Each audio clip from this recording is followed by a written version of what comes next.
अस्सलाम वालेकुम मोअज़्ज़िज़ नाज़रीन कराम, उम्मीद करता हूँ कि आप सब खैरियत से होंगे। आज आपके साथ टमाटर को लंबे अरसे तक कैसे महफूज किया जाता है इसके बारे में आपके साथ ये रेसिपी शेयर करूँगा। इसे लंबे अरसे तक महफूज करने के दो तरीके हैं। तो आप इन्हें खुश्क करके भी लंबे अरसे तक महफूज कर सकते हैं और दूसरा आप ये पेस्ट बना के भी इसे फ्रिज के अंदर लंबे अरसे तक महफूज रख सकते हैं और इस पेस्ट को बगैर फ्रिज के भी 4 से 5 दिन आप बआसानी यूज़ कर सकते हैं। तो चलिए शुरू करते हैं आज की अपनी रेसिपी। अल्लाह का पाक नाम लेकर जो बड़ा मेहरबान और नहायत रहम करने वाला है। मैं हूँ आपका दोस्त उमर शहजाद और आप देख रहे हैं food for you cooking channel. यहाँ हमने एक बर्तन में पानी डाला है, इसे हम अच्छी तरह से गर्म करेंगे। टमाटर लेंगे और इनको इस तरह से दोनों तरफ से निशान लगा देंगे और इस पानी के अंदर इनको 1 मिनट हमने सिर्फ रखना है। 1 मिनट से ज़्यादा नहीं रखना वरना ये बहुत नरम हो जाएंगे। इसका मकसद सिर्फ ये है कि इससे हम इसकी छिलके आसानी से उतार सकेंगे।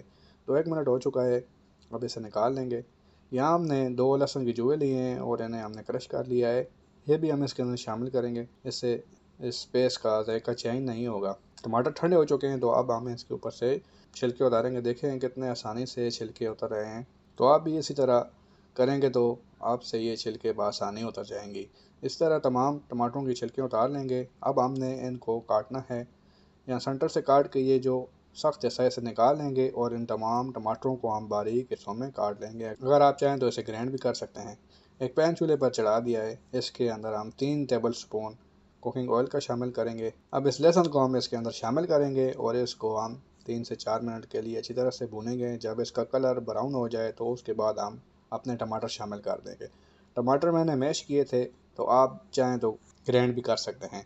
पेस्ट शामिल करेंगे और इसको हमने अच्छी तरह से पकाना है ताकि टमाटरों का जो पानी है वो खुश्क हो जाए और पेस्ट हमारा थिक हो जाएगा। तो अब हमने फ्लेम बंद करना है। तो अब हम टमाटरों को इसके अंदर अच्छी तरह से भूनेंगे। जब भी आपको सस्ते टमाटर मिलें तो आप टमाटर ले आएँ और इस रेसिपी को ज़्यादा क्वांटिटी में भी सेम इसी तरह से बना सकते हैं और टमाटरों को लंबे अरसे तक आप महफूज कर सकते हैं। इसके बाद आप इसे किसी भी रेसिपी में बआसानी इस्तेमाल कर सकते हैं। बस आपने प्याज़ों को ब्राउन करना है और इसके बाद इस पेस्ट के 1 से 2 चम्मच आपने शामिल करने और आपकी बेहतरीन ग्रेवी बनकर तैयार हो चुकी होगी। तो देखें पानी खुश्क हो रहा है। जब तक कि तेल हमारा नहीं नज़र आता हम उस वक्त तक इसको पकाएंगे। तो देखें साइडों पे तेल आना शुरू हो चुका है। तो अब हम इसे सिर्फ 2 मिनट हाई फ्लेम पर कुक करेंगे और उसके बाद आपको दिखाते हैं इसकी फाइनल लुक। तो देखें पानी बिल्कुल खुश्क हो चुका है और तेल भी हमारा नज़र आ रहा है। तो ये हमारी ग्रेवी तैयार हो चुकी है। अब फ्लेम को बंद करेंगे और इसे ठंडा होने के लिए छोड़ देंगे।